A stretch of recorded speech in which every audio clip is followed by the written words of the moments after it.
Y en el tema del INE, lo que se acordó es que los grupos parlamentarios inscriban su interpretación de procedimiento del artículo 41 en las distintas etapas, incluyendo la insaculación.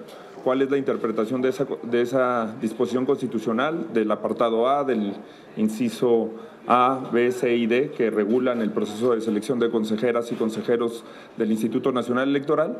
Y que nos reuniremos mañana a las 6 de la tarde para discutir la posibilidad de un consenso, como lo marca la Constitución, o el procedimiento agotable. ¿No cree que haya posibilidad? Pues nosotros vamos a luchar porque sí, esa fue la postura que fijamos el diputado Salomón y yo. Es muy importante que los órganos electorales tengan prestigio, tengan consenso, tengan el respaldo de antemano.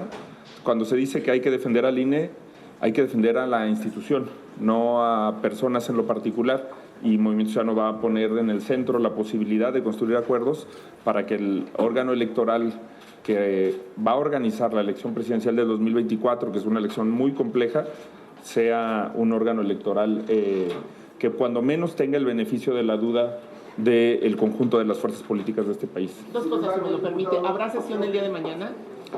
Parece que no, porque la propuesta de la Junta de Coordinación Política es que no se tramiten asuntos para el orden del día de la sesión de mañana, y justamente para darle espacio a este tema que nos parece que es el fundamental que hoy tiene el Poder Legislativo. Y rápidamente, dicho que no le interesa construir un consenso, que va por la insaculación y acatando la orden del secretario de Gobernación. ¿Cuál es la posición del Movimiento Ciudadano?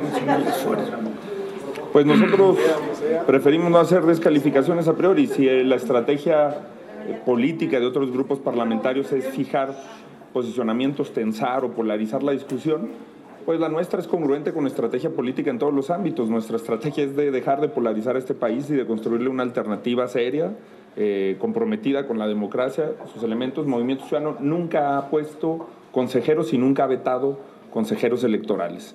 Siempre se ha relacionado de forma institucional con los consejos del INE. No hay un solo consejero electoral del INE que después de haber sido consejero electoral haya sido candidato de Movimiento Ciudadano a cargos de elección popular, por ejemplo. Y eso la inmensa mayoría de los partidos de este país no lo pueden decir. Nosotros tenemos una confianza en que este es un proceso de una naturaleza constitucional que nos debe de agrupar en una visión distinta. Por eso no queremos entrar a ese juego de descalificaciones. Pero con los perfiles ligados a Morena, al menos en la terna para presidir el INE, ¿ustedes avalarían un acuerdo? Hay que evaluarlo con seriedad. No creo que el acuerdo se debería de centrar en las preferencias de los partidos, sino en qué es lo que mejores garantías de independencia le da a la elección.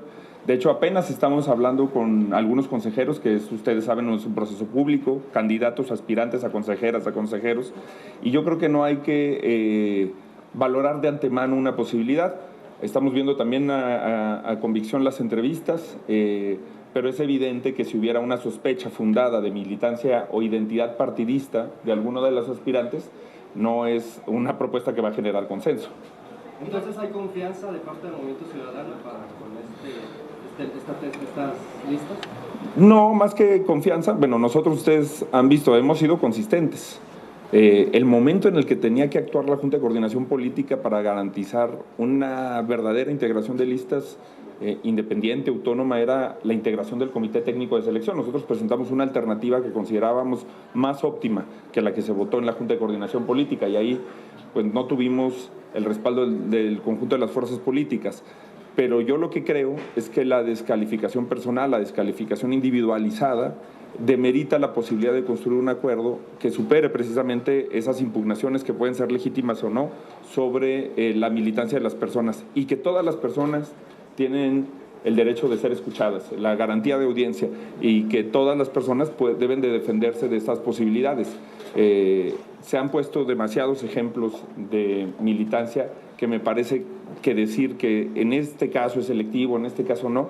Debemos de escuchar a las personas, valorar verdaderamente su trayectoria y tratar de ver cómo las que estén legítimamente fundadas sospechas sobre la parcialidad de alguno de los aspirantes, pues por supuesto que van a impedir que respecto a ese aspirante se construyan acuerdos.